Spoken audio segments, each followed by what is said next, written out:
Respectez vos parents et vos aînés et travaillez autant que vous pouvez. Respectez les parents parce que vous devez aussi les aider. Nous parlons souvent de certains textes qui disent d'interdire le travail des enfants.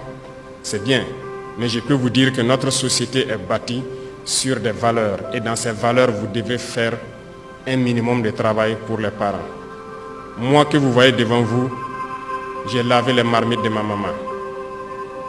J'ai pilé pour elle. J'ai puisé l'eau pour elle. J'ai vendu ses beignets. Mes camarades se moquaient de moi parce que c'était des travaux féminins. Je l'ai fait, ça ne m'a pas empêché d'être premier de ma classe, ça ne m'a pas empêché d'être ce que je suis. Aidez vos parents.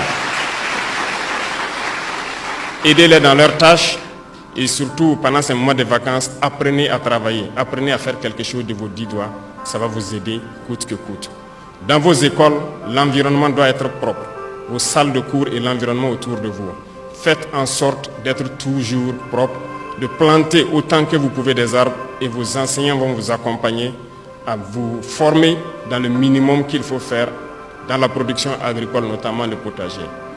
Réveillez en vous ce Burkinlim-là, réveillez en vous cet amour pour la patrie.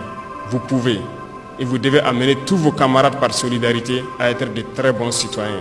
Et je compte sur vous pour que vous puissiez être les moteurs qui vont tirer vos camarades donc vers l'excellence.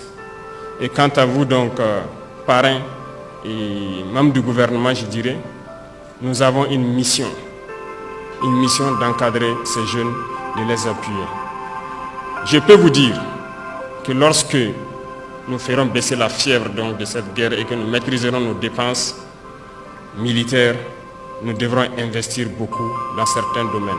Nous avons stratifié les domaines, les fonctions.